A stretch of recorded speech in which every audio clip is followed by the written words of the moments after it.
What's up, everybody? Welcome to a special edition of Our Kids Play Hockey this week. We're joined by Bryce Salvador, former captain of the New Jersey Devils. He had a very long NHL career, and he's sharing with us today a story about perspective, something that happened with him and his youth hockey team, a 12U team, in which he had to make a really tough decision to pull out of a tournament at the last moment, and it came with a lot of controversy, and he's here to share with us the story of why he put the mental fitness of his kids first ahead of a championship. It's a really great discussion with a lot of different perspectives. And again, that is the purpose of the episode, to discuss perspective and how we're treating youth athletes, how we're treating youth hockey, and how we can move forward together. So enjoy this special edition of Our Kids Play Hockey with Bryce Salvador.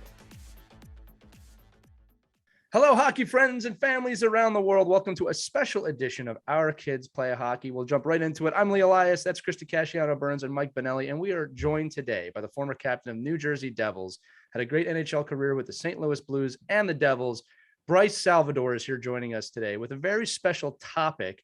And Bryce, we're going to jump right into it. You asked us to come on the show today to talk about an event that happened with youth hockey coaching that you were involved with this past weekend. So let's just jump right in with the story. Tell us what happened, and we'll kind of dive into a conversation right afterwards. Okay. Well, first off, thanks for having me. And I think it's important that, we have these type of discussions and especially with people that have platforms like what you guys are doing. And so I think it's important, from what I've now went through over this past weekend, to, if you're in a position of, we'll say, leadership, or you're looked up to, you do have a social responsibility, to voice your opinion, right? Not saying that my opinion is always going to be the right one, but if you're in this situation when you're going into rinks and you're been doing it for years, and you see all the fighting that's going on between the parents, between the kids,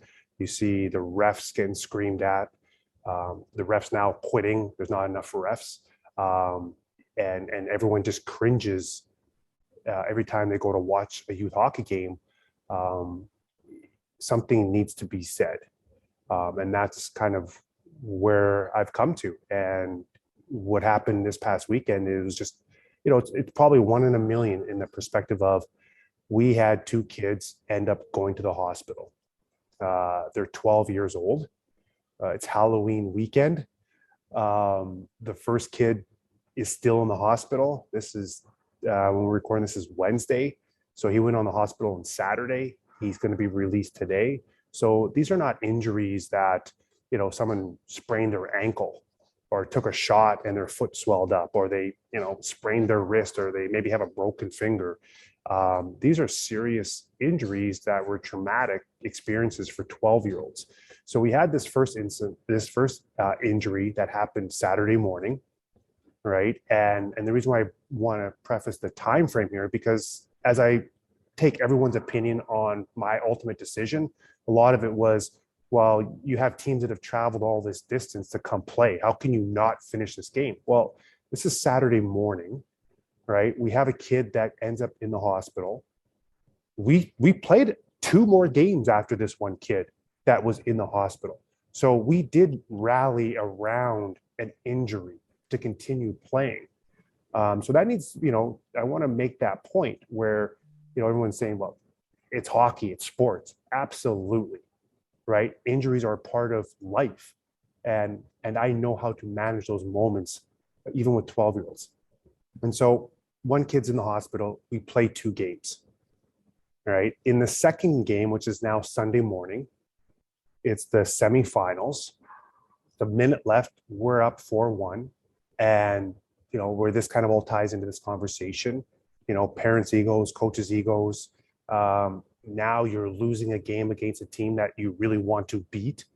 And we have a kid take advantage of another kid in a vulnerable situation. And this kid is, really hurt.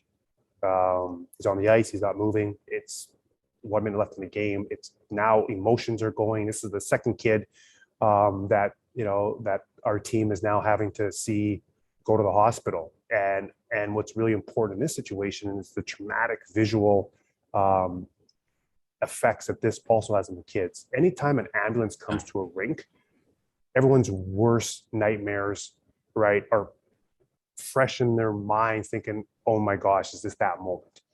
And this is even more traumatic to a kid to see one of their teammates at 12 get taken off the ice and stretcher. So I really want people to understand, like, a 12-year-old kid does not know how to deal with that, doesn't know how to compartmentalize that in his brain. And so now we got our second kid. Our kids are losing their minds. They're 12. They're going into locker rooms trying to fight. They're trying to, what's going on here?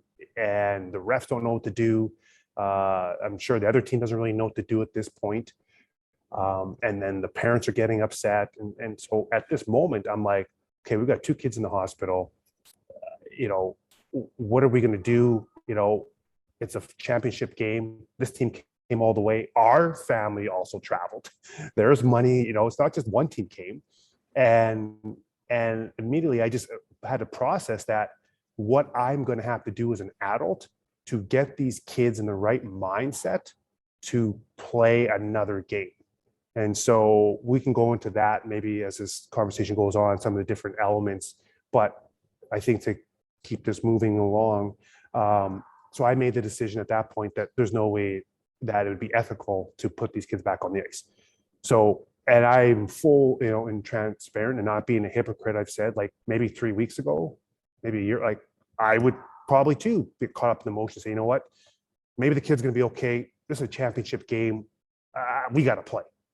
But, and I say, I don't want to draw parallels to this emotional weekend to what Kyle Beach is going through and all that. But I really all of a sudden felt this situation was, Bryce, you've been coming into rinks for 5-6 years now. You're seeing the fighting. You're seeing where this is going. If you're not going to make the right decision here, who is going to?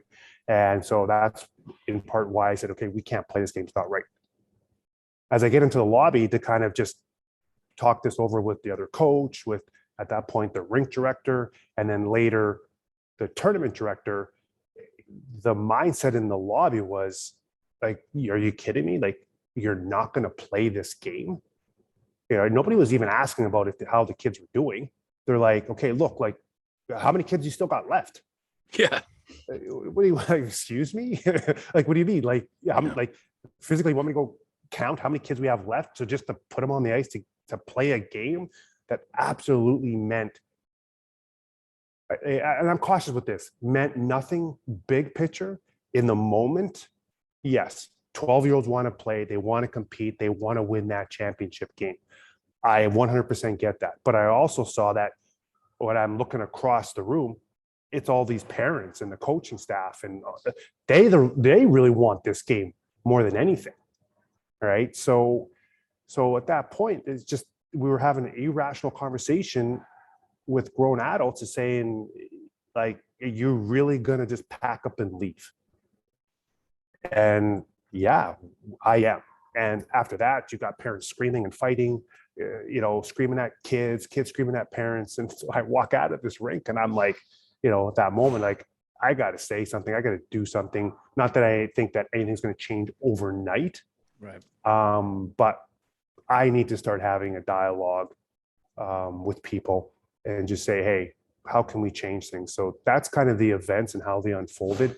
And I'd love to kind of go into any, dissect any parts of this, because I know there's lots there. And so I'm open to kind of, hear what you guys want to talk about from these experiences. Right. Go ahead, Chris. Yeah, I'll jump in here. I'm going to stay in my lane as a hockey parent. And I'm going to tell you, I am not shocked at all at the reaction that you got from those parents. Am I disappointed? Absolutely. Is it frustrating? Yes, this has been building up for years. We've been in these situations too. And I wish we had a coach as brave as you, as rational as you, to have done the same thing. Because, here's the thing, it's a game. And what are you teaching your kids by saying, yeah, we're going to keep playing. Let's not even think about the two kids in the hospital. Are you kidding me? I applaud you. Thank you. I wish we had more rational, sensible, compassionate, caring coaches like you in the hockey world, because we need you. Well, I really appreciate that, Christy. Thank you.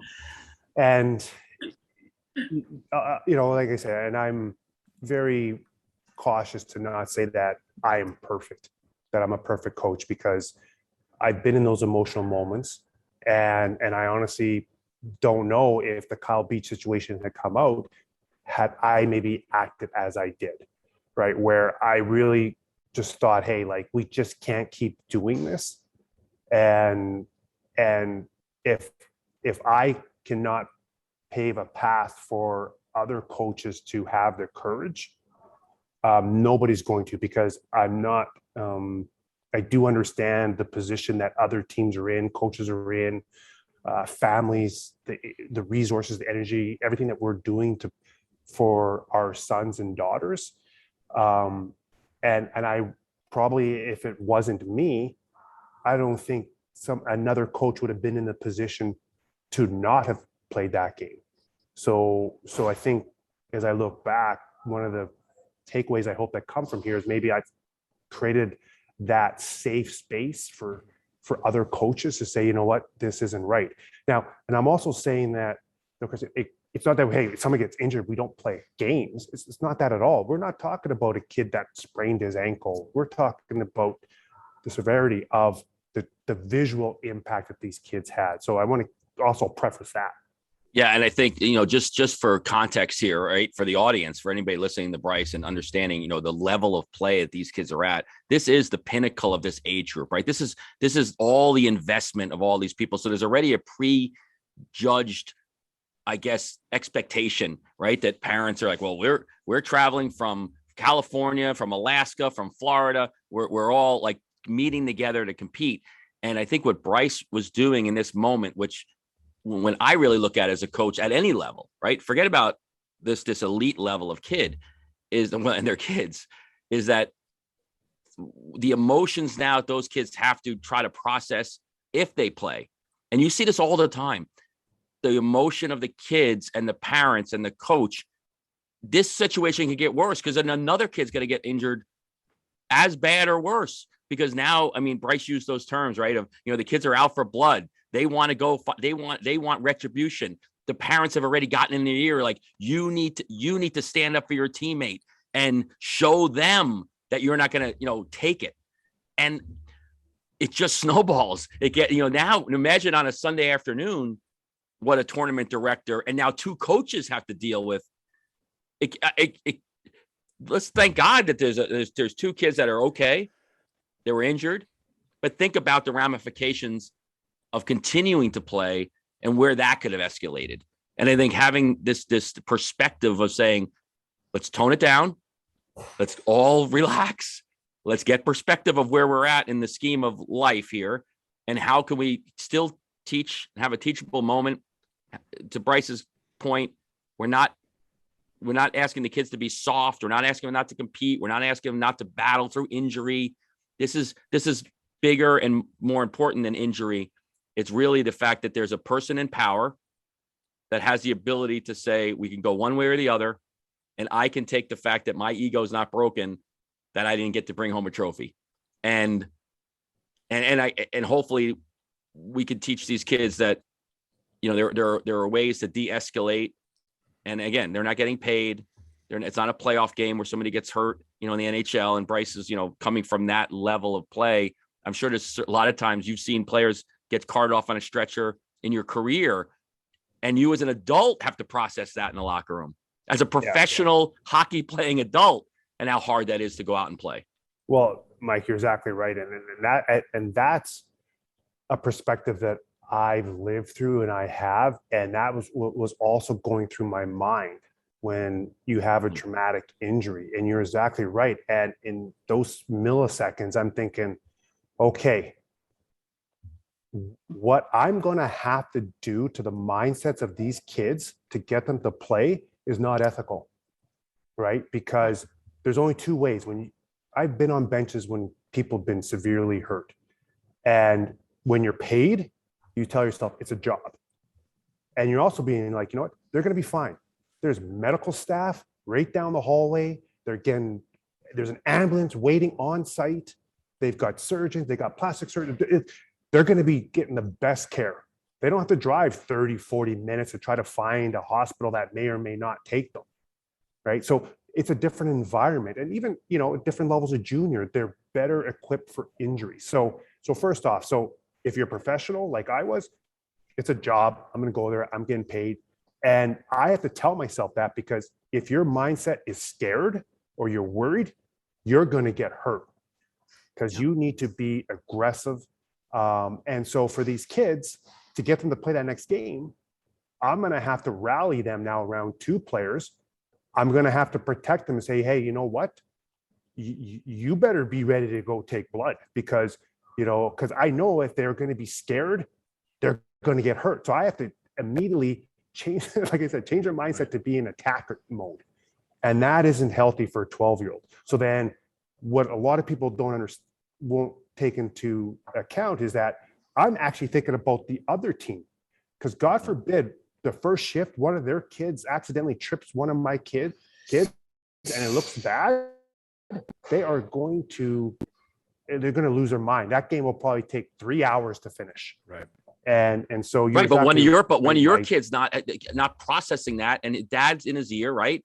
You've got to go out and send a message that our team doesn't take this, and he rips a kid from behind on the first shift. Yeah. And now you have forget about what it does mentally for that kid. Because I've been on so many ice rinks and surfaces. Well, forget it. Lacrosse, baseball.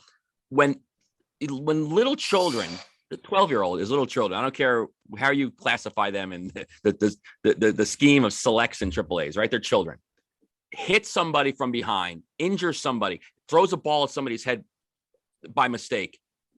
They have trauma.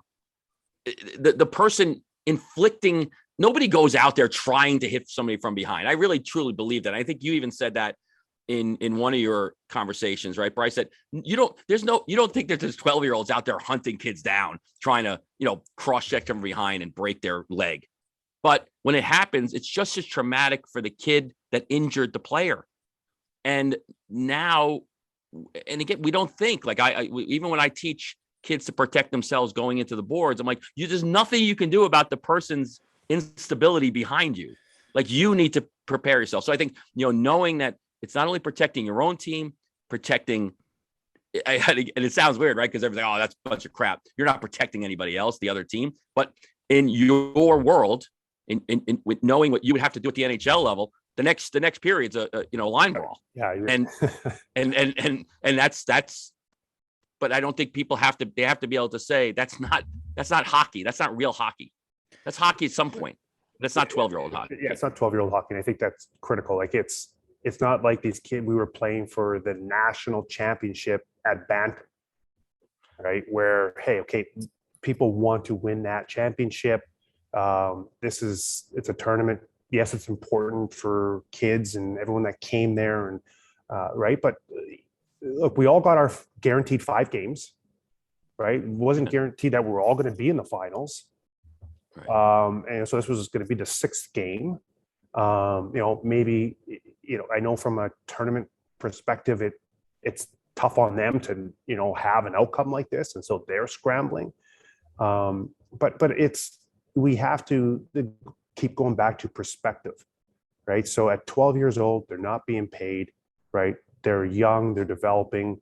How do we create this environment for them, right? Because as they get into Bantam, now there's hitting, right? And that's a whole different can of worms. But we need to make sure that kids feel confident and strong and safe going into Bantam so that they want to stay in the game, right? Because at the end of the day, we just see numbers dwindling in all different aspects of the youth sports, and whether it be coaches, whether it be, refs, most importantly refs, because, they've really had enough. And so you're exactly right. And I just want to, really always keep circling back to the perspective of this particular moment. It's probably 1 in 100,000 that an ambulance comes.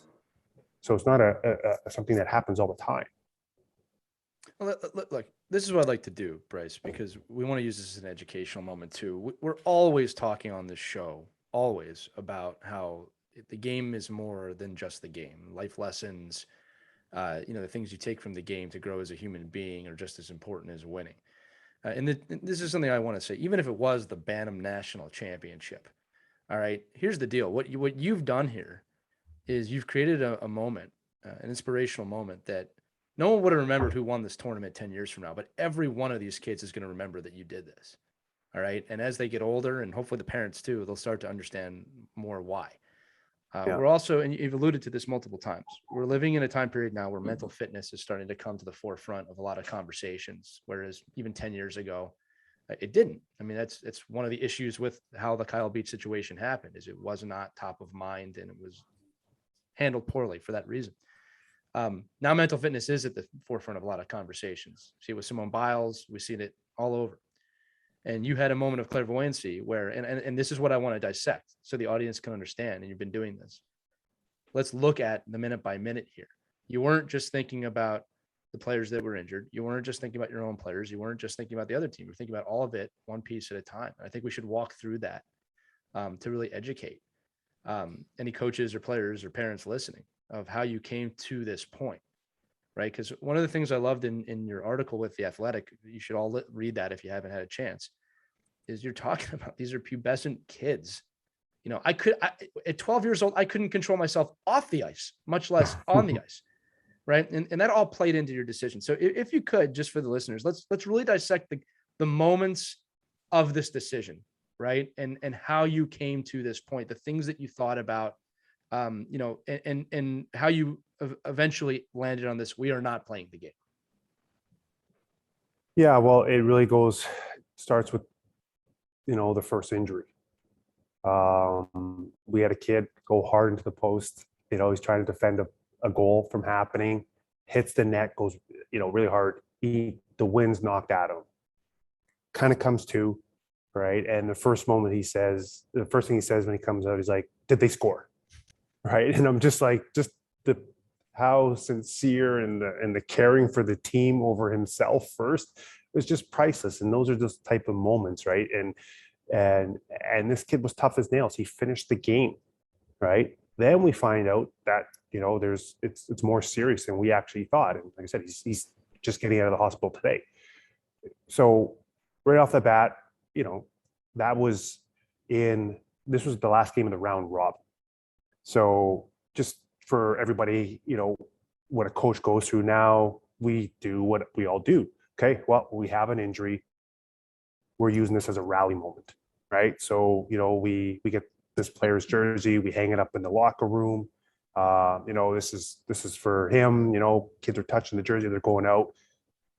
So I know how to make sure the kids are safe and how to kind of use moments as teaching moments and make them feel that, hey, not to get scared about injuries, right? That things are going to be fine and we can play. And so, but also in the back of my mind, just understanding like, hey, it's a fragile moment. These kids are crying, right? When they see injury still. And there's always the fear factor from the parents. So I'm managing all that. We get through the game and, and the kids play well. They play great. That was one of those moments. But I'm always very cognizant of the mental health of the kids. Like, sometimes people just say, well, you just get them out. I'm like, no, you just can't keep jacking up 12-year-olds to play a game emotionally and mentally and rallying them up. Like they need moments to calm down. As you go up, like in the NHL, if we want to, like they don't play 6 games in 2.5 days.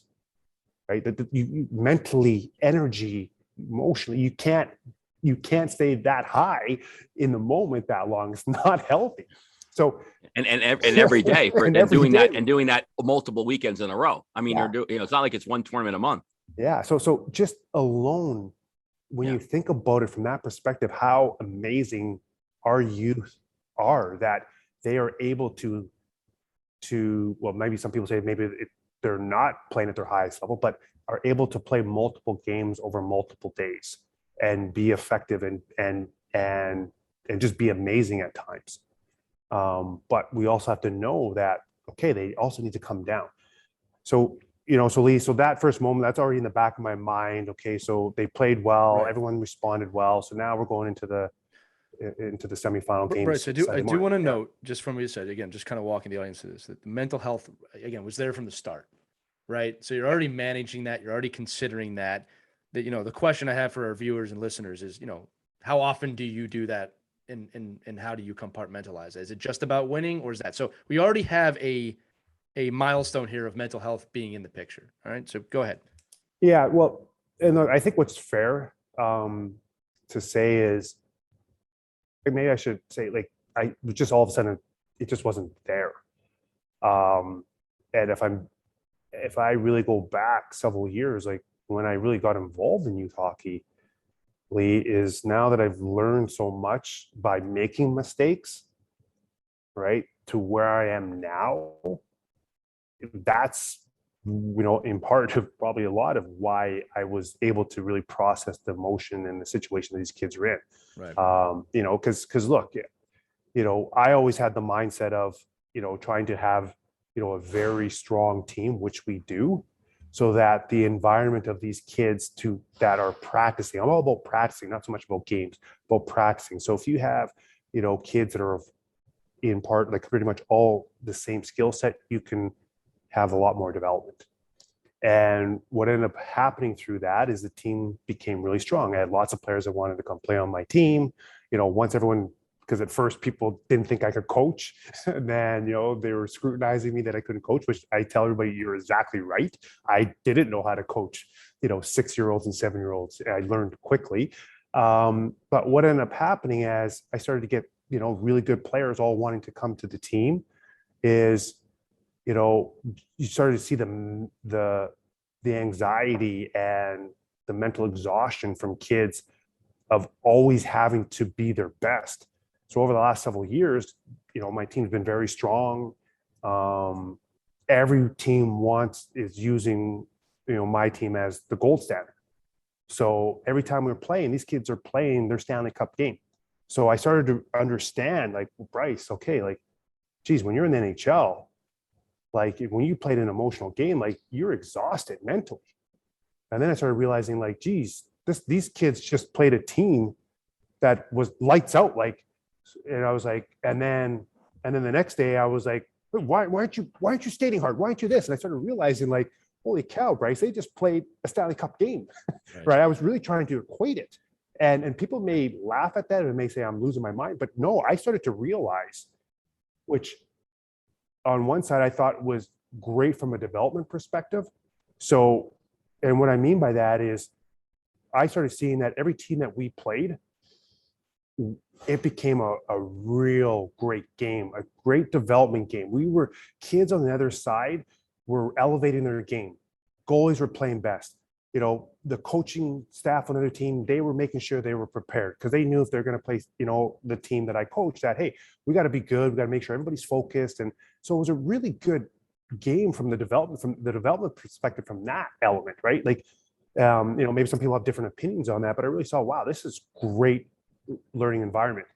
But then I started to see, wow, like this is taking a toll on my kids, right? They're 10, or they're 8, they're 9, they're 10, they're 11. Like every time we go in the rink, like we're getting every team's best. So I know that's long-windedly, but that's kind of, I started to understand the emotional mental health, right, of the families, right? And so I started like reducing practices. So like, if we had a real big tournament, we went to the finals, we didn't practice that week when we got back. I gave that week off to the families. People think I'm losing my mind, right? At first, well, we mean I'm practicing. We're not practicing. What? Like, no, actually, because, I know how I went if I went through a round of playoffs.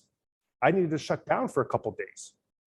So I started doing that, and I started to see that when we got back to practice the next weekend, kids were in such a better mental place versus just getting run down. So again, that's kind of how I came to this over 5 years. I didn't really know this. I was making wrong decisions. I was going to tournaments. I was being like the team we played, like, okay, we need to win this game because, it's going to affect the rankings, or we need to get tournaments or whatever, recruiting, all that type of stuff. right? You So should have it's just called me real. earlier. You should have called me earlier. Yeah, well, Mike, we've known each other for a while. But I did, But good for you, Bryce, too, recognizing their kids, because so many times, and I've seen this over the years with my own kids, especially if it's a high performing team, the expectations are so high.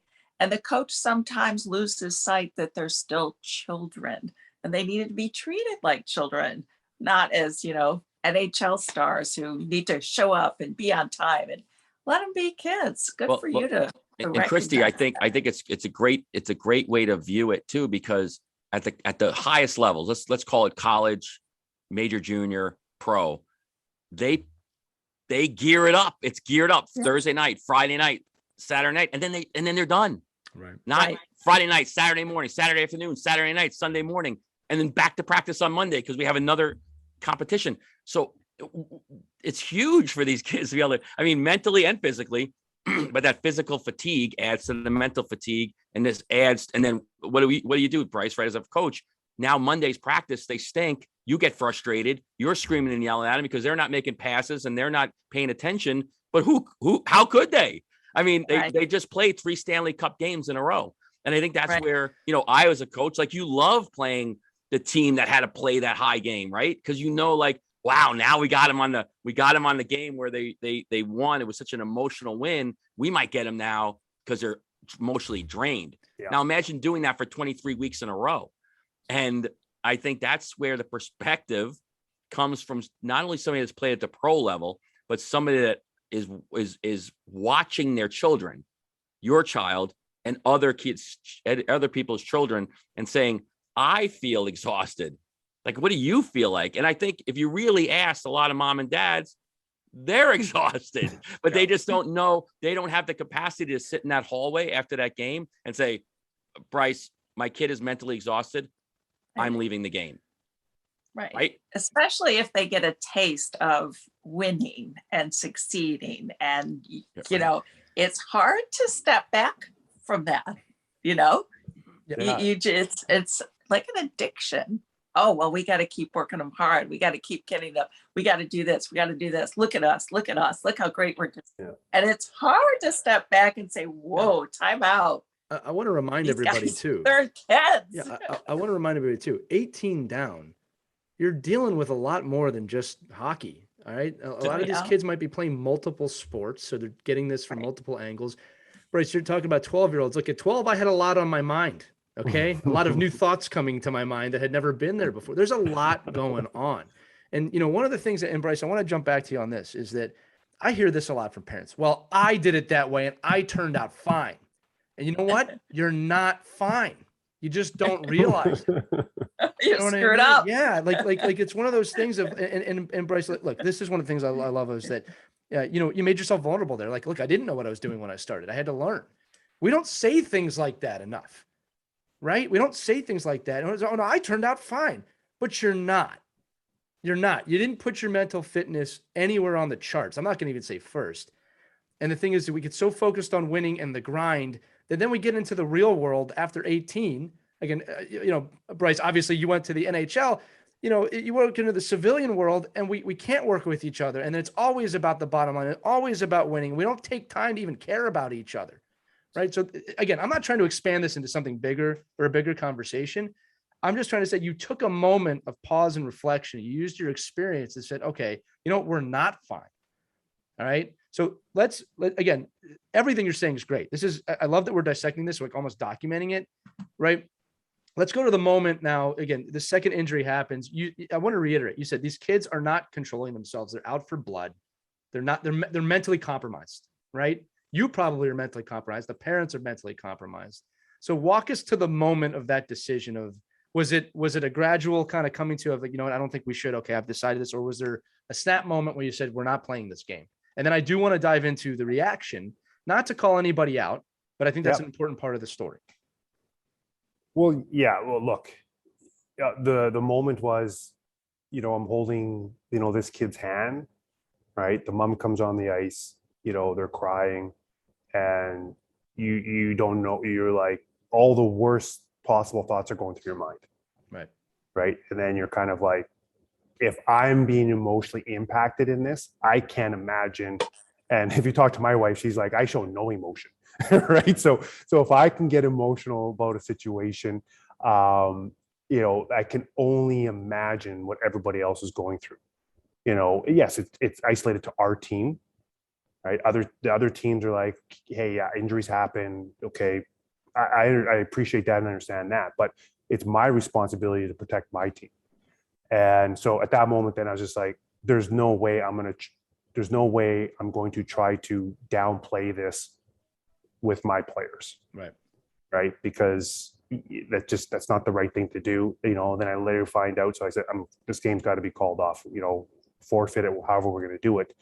And then I just, as I'm walking to the lobby, my kids are going crazy. They're circling dressing rooms, right? You're just like, holy cow, I got some Philly kids on this team, right? These guys are tough, right? So and I gotta, bring everybody down. I know you live in Philly, Lee. Yeah, so I'll take the compliment. for you. So, and look, like I said, I'm not trying to be a hypocrite. Like, hey, I'm not saying I never, went after somebody. I like to fight. I have a switch, right? I know how intense and how aggressive you need to be in hockey and how to have success and all that. So I understand there's that aspect, but 12, there's no hitting, right? These kids haven't hit puberty, right? So it's a different animal from that perspective. So now as I get into the lobby, you're asking, it just the mindset, which is a product of the last 10 years of youth hockey or whatever, I don't know, whatever you want to say is, we're all built around, we got to win this championship game. Absolutely. And maybe, well, I know for a fact because, my team has won championships, right? That, and I hate to say this but I'm going to be truthful. Like, it didn't mean much to us at that moment because we've had, right? So this is why I do understand part of the perspective of the other team and the other coach, right? They wanted to come and they wanted to win this. They wanted to, beat my team. All right. I hate using the word my team. They're not, because I possess it, like our team. And so I totally understand that.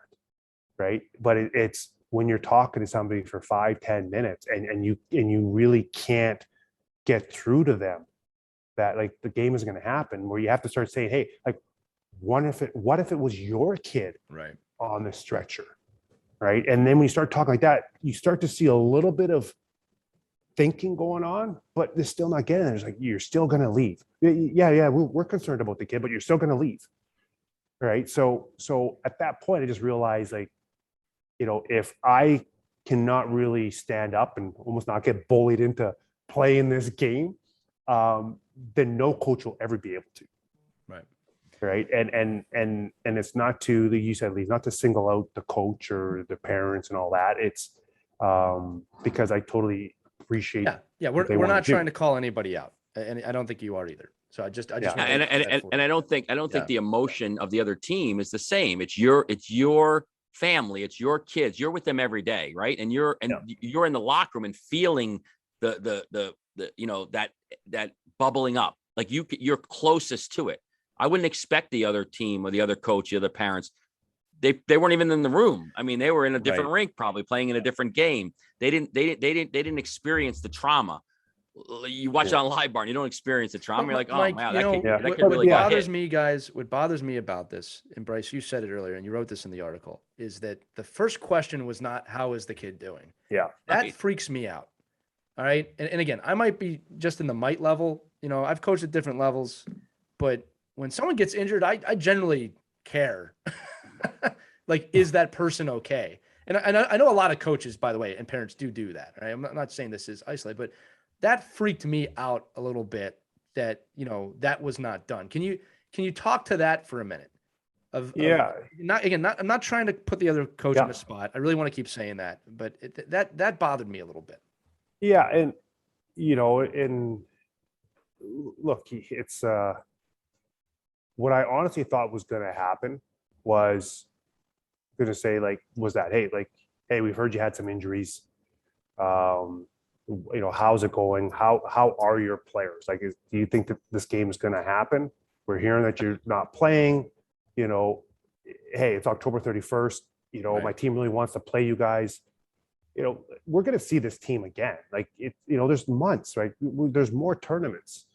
So it was the lack of perspective in that moment to understand, like, we're going to probably see each other 3-4 more times this year, right? And I can't, and that individual wasn't able to just take a pause and just reflect on it, right? And so, it could have been very easy for me to say that, to not include the coach, right, in the Right. tweets and stuff like that. But the reason why I did that, but I didn't call him by his name or anything, but was for every other coach Right. out there, right, that say, hey, wow, what if I was the coach that Bryce was talking about? How would I have handled that situation? And I guarantee that 99, maybe we'll say 100% of us, and I include myself in this conversation before me really feeling like I have a social responsibility, would have probably acted maybe somewhat the same as this gentleman. Maybe half of us, whatever that percentage, may have asked about the kids first, but the ultimate goal would have been for that game to happen. So I'm not naive to that fact, right? So what transpired was against the norm. And so this did catch this coach off guard, right? And that's why, people are with Bryce, like, I thought you were going to snap on this guy, right? Like, yeah, I know how to snap. Like, if I got to, drop the gloves, I know how to drop the gloves. But I'm also very sensitive and respectful for everybody's perspective, right? I got in there, I could clearly see that this guy was being irrational. Not saying that I said, like, he looked very articulated, very astute. Like, I can't imagine the pressure that he was under for this game to happen. But I did need to include him in this, right? Because so that every other coach can maybe feel like, wow, like, and if anything, maybe what I hope that comes out is, at the end of the day, Lee, what hope comes out of this, Mike and Chrissy, is that when we're in these moments, can hopefully people might just have the ability now to just take a deep breath, have perspective, realize, based on their situation or circumstance. In this case, we're talking 12-year-old kids. Again, we're not talking about junior kids or college kids. They don't have a career in hockey yet. That we could just kind of reflect back and realize, there'll be more hockey tomorrow. Right. And I think that's what I hope is going to come out of this. And I'm already starting to see that. I've received phone calls, text messages, from people all the way from owners of youth hockey, all the way from people at the NHL, former NHL coaches of mine, former teammates, youth hockey executives.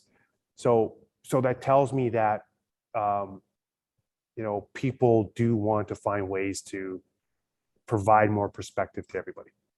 Oh, good. I'm glad they're not hating on you, and you're getting Oh, some this- positive messages. Well, he's getting some pretty good hate. He's Oh, I pretty get good. He's hate. getting hate. Who's hating He's on used you? to that. Give me Yeah. their Oh. names. I want names right Yeah. now. It's Well, no. ridiculous. Well, look, Christy, the way I look at it is I genuinely am, sincerely saying this, is I respect everybody's comments, and like and it doesn't get under my skin. I've been in arenas where 20,000 people are telling me how horse crap I am. When you go into visitors' rinks, like I've been trained I played professional hockey, since I've been 16 when I was in junior. I understand how to rinse and repeat, the process, right? Having people criticize you, people have different opinions, but I went through that process, right? I could deal with 15,000 people telling me that, my opinion's wrong. But I've also learned over time is that a lot of those people's opinions probably are not like the four of us on this call. They don't have a son or daughter that's in hockey, right? They're looking at it from, a society perspective, right? Like, how can Salvador deprive these kids of playing this championship game? They don't have full context or perspective of the youth environment. Maybe there are some coaches that think, geez, I can't believe Salvador did this. But perfect, right? Like, I don't expect everybody to agree with my decision, right? I just welcome the opportunity that we're all talking about it, Right. because at the end of the day, somebody has to start saying something. Right. Right. And if anything, like I said, we had some games that we had coming up, and the coaches of those teams, they're like, I've already seen change. They're like, hey, like, how's your team doing, Bryce? Yeah, let's reschedule these games that you have coming up this weekend. Right. Let's do them a few weeks later. Right. So that alone shows me that there's been progress, because I could tell you in the past, if we're scheduled to play a team, there's no way that team's canceling that game. They've got that date circled on their calendar and they want to play us, right? Which is great. Like, I love those games. I love going into those environments. I love the competition. I love the teaching moments. All right. So just even to have a team already say, hey, like, it's not right to play this game right now.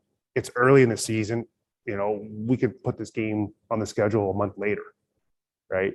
Was really encouraging to already see that, versus trying to find a way to have the other team see our perspective and go jump through hoops. And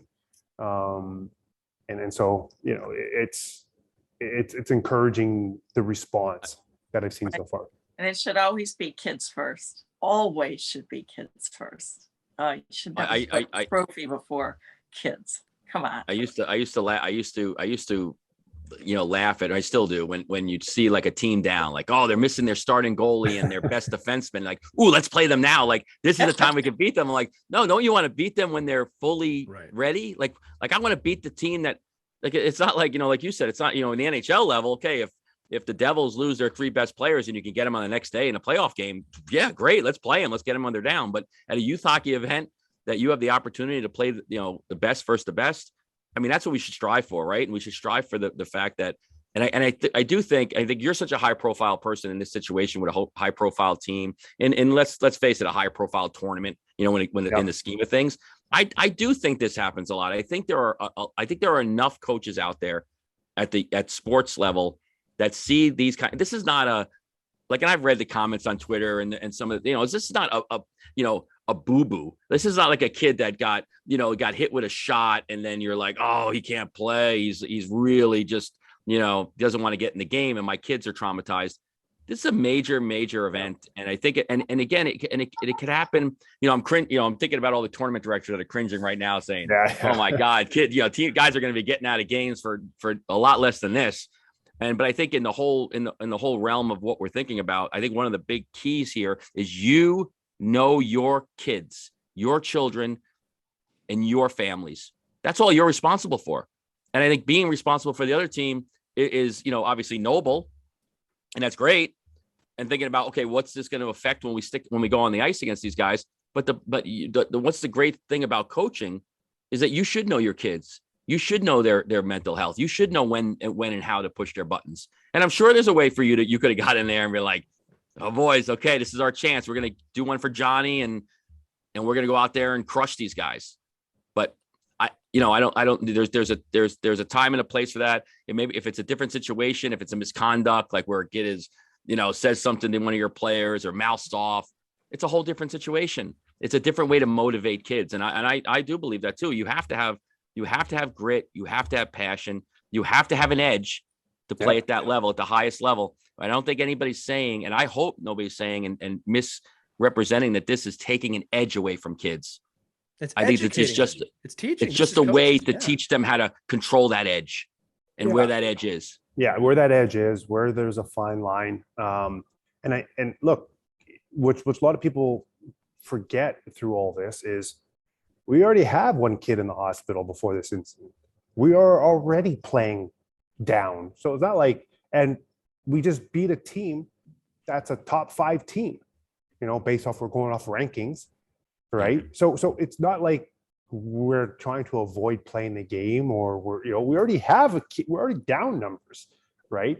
And I already know, like you said, yes, I know how to get kids, to be prepared to play. We did that, right? As I went through, not to bring up what we said earlier, but we brought the kids, the kid jersey into the locker room.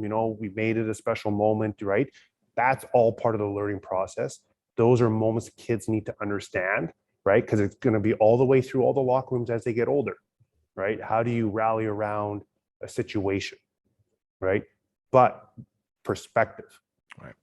When an ambulance shows up and a stretcher comes on the ice and the kids are 12 and you already have one kid in the hospital, you have to be the adult in the room to say, hey, this is something different, right? And that what happened to our team, and maybe it happens all the time, I don't know, but I don't think two kids go to the hospital in a matter of 24 hours and ambulances are showing up all the time, right? It happens, but it's not happening all the time.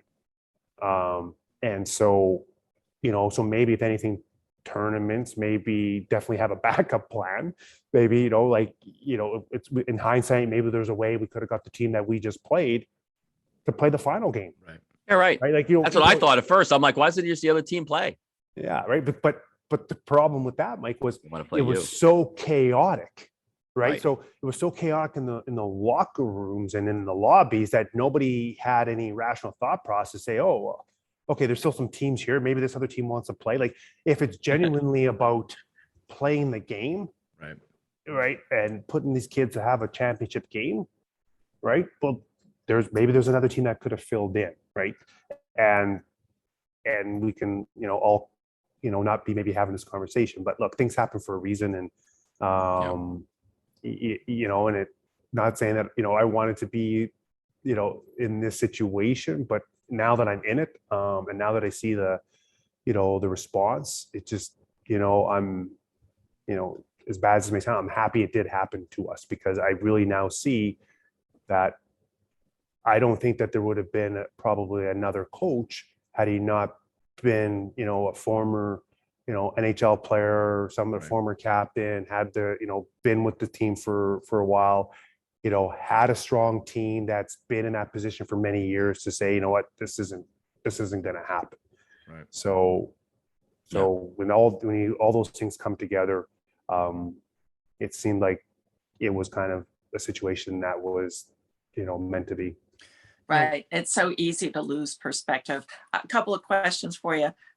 My heart, first of all, goes out to those parents, because, I've been in those situations where my kid has, gone to the hospital, and it's horrible. So my hearts go out to them. I hope the two players are okay. Are they? Yeah. So well, they'll probably, I don't want to really discuss, but they're going to be out for some time. Okay.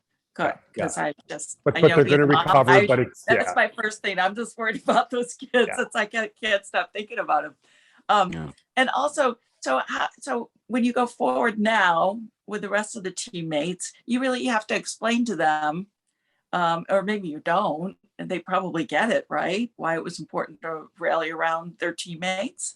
Were any of the kids just not getting it, or did they have a good perspective?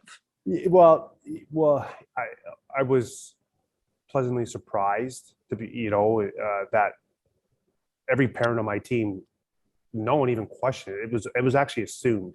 And again, I say, like, that's how much, even my team's changed over the last couple of years, because we would have been the other team wanting to play that game. Right. So we, we have different perspective as a team, but we've made mistakes in the past. So I always say that we've made our mistakes. I made my mistakes as a 12, as coaching youth hockey. But it's a funny story. Like, the only kid that was kind of still amped up to play, I tell everybody, was the goalie, right? Because he's like, he can't get out of the mind, out of the mental preparation. He was like, still jacked. He's like, is this game happening, coach? Is this game happening?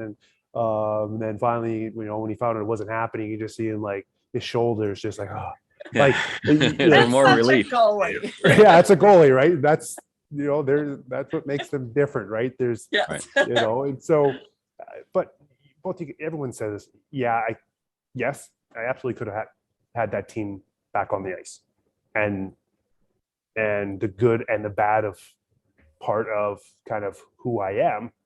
None of my families would have stood up and disagree, even though I now, all of them are like thanking me for not playing that, because they didn't want, Yeah, right? they're But relieved. They're they're relieved. And relieved. you took that. I mean, think about the pressure having to go to you. Like, I could just imagine it right now, right? Yeah. I'm like, Bryce, listen, my son's in the car.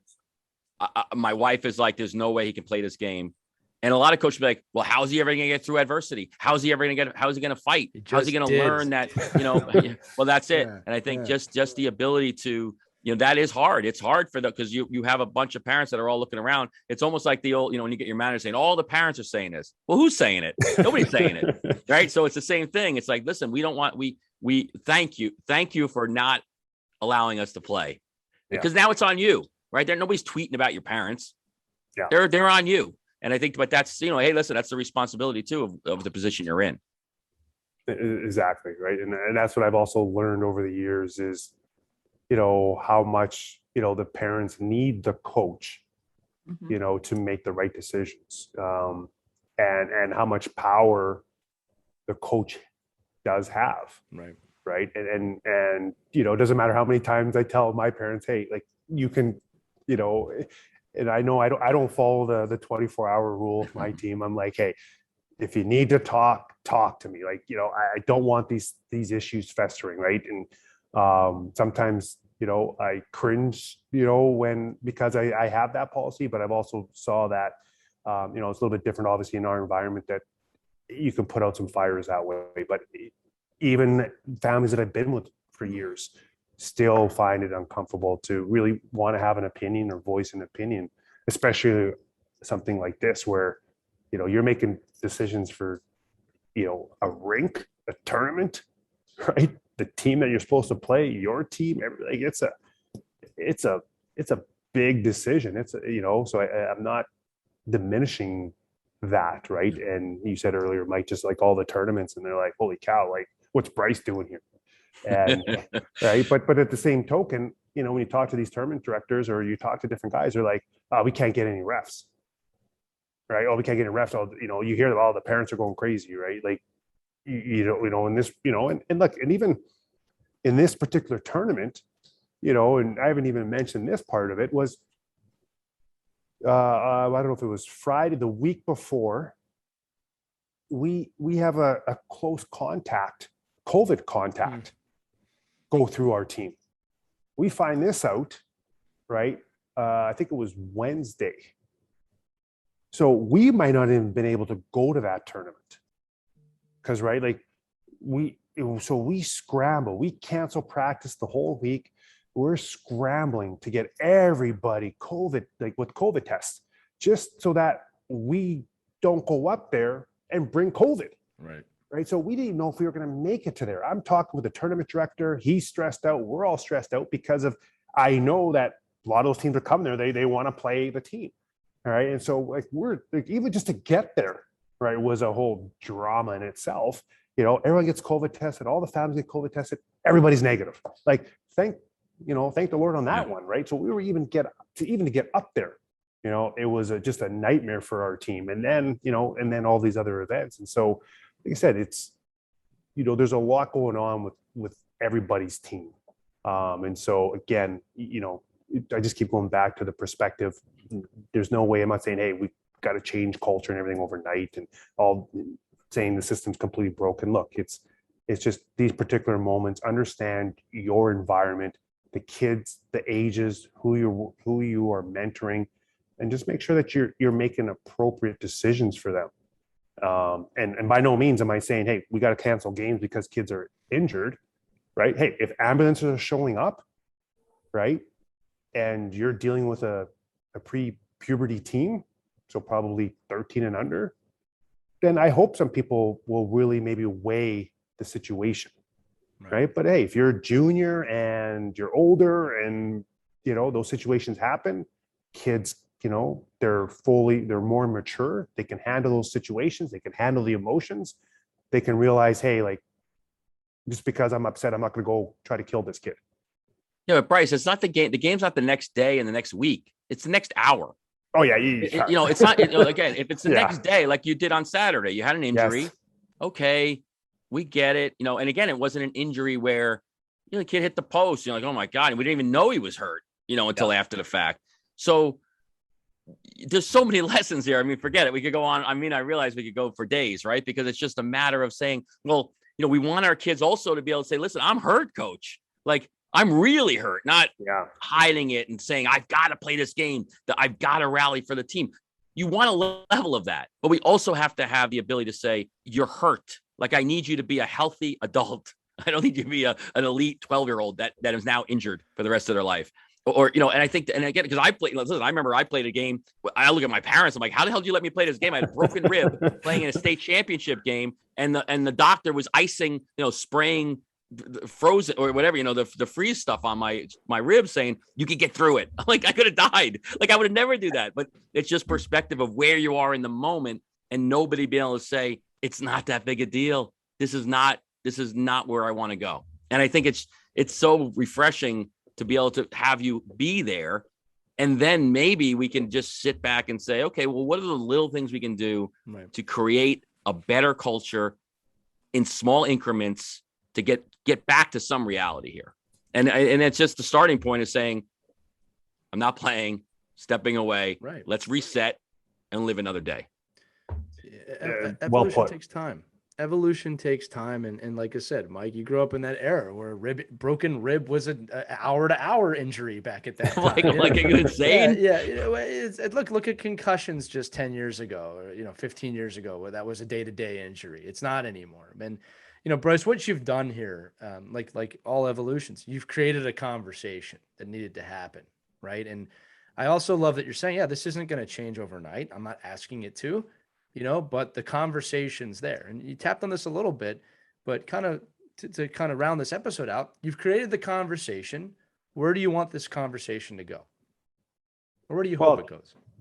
Just, and I said it throughout the hour here, it's just people to regain some perspective, right? That's all I'm asking is, and including myself, like it took me 5-6 years to find this perspective, with my team and other teams that we are interacting with. And so that's the first step. One, having conversations, which we are now having. Like I say myself, I've been in contact with many different people. No one's asking to change the game and all the tournaments and no one's doing that. They're just like, yeah, you're right, Bryce. Like, we need more individuals just looking at this particular moments in rinks and making sure that we're all holding each other accountable.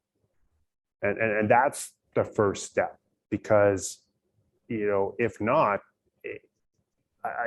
just the amount of refs alone, if we just start with the refs, not to really tie in the refs, like every game, I have a ref come to me and just tell me how exhausted it is.